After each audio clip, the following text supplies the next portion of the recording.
Se tem uma coisa que me preocupa há muito tempo, bastante, é o fanatismo. Seja por futebol, por religião ou por política, isso me irrita poderosamente numa pessoa.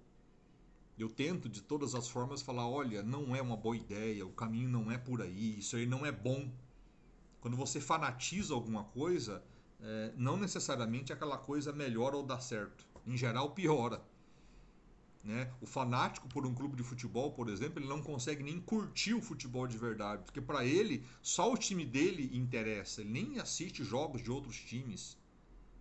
Ele não percebe quando o seu time está num caminho errado. O dirigente às vezes está roubando lá, ou gastando muito mais do que pode, contratando jogadores renomados para ganhar títulos. Enquanto está ganhando, ele está ali felizão. Aí um dia a casa cai. Aí, é verdade, tinha um problema ali, mas eu fui um fanático, eu apoiei esse negócio, porque era meu time. Quando isso acontece em política, então, meu Deus, porque aí é muito pior do que um time, né? É o país. E o que mais tem no Brasil é gente fanática. A esquerda e a direita. Ontem eu fiz um vídeo e eu tenho certeza que eu desagradei aí um pouco deles.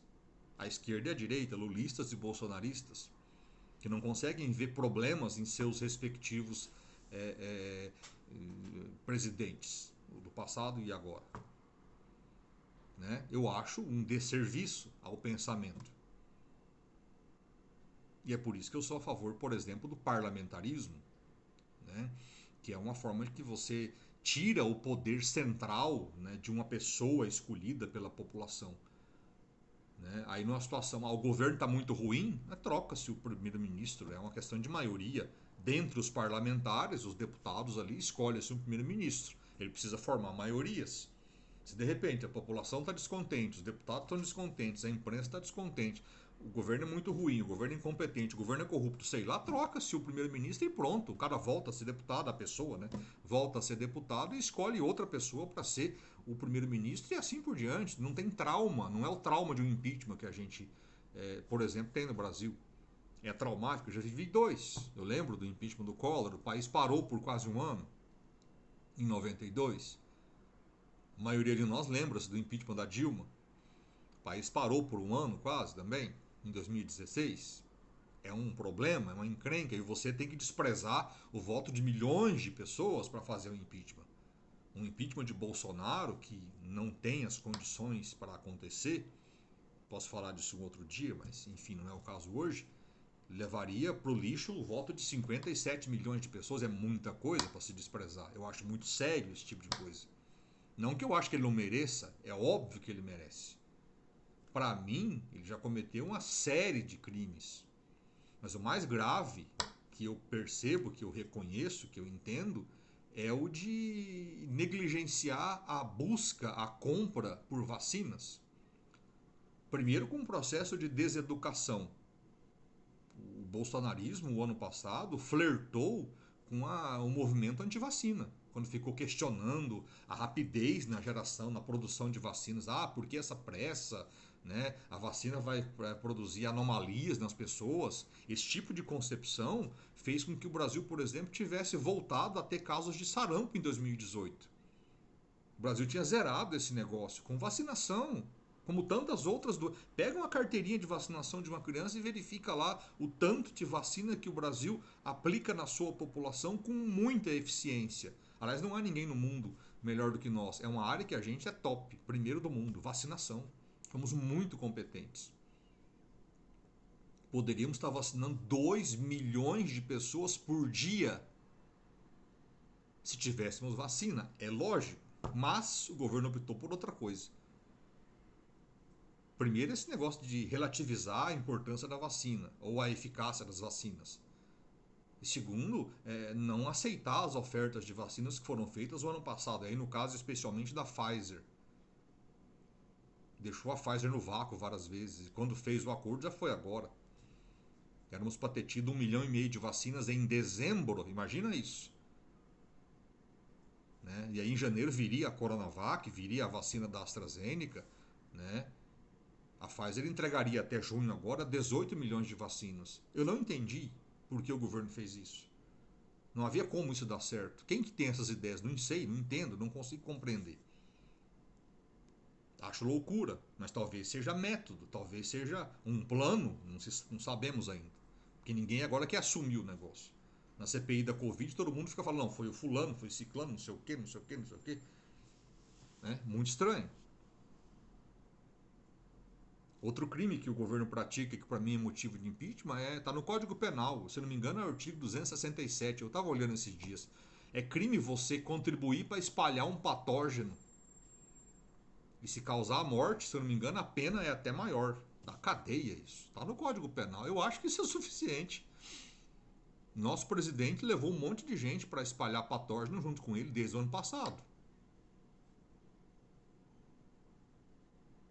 Ah, mas teve muita gente que fez isso no Brasil. Eu sei. Não dá para processar toda a população que faz isso. Mas o presidente da República é a liderança da nação. Ele tem que ter uma postura de liderança.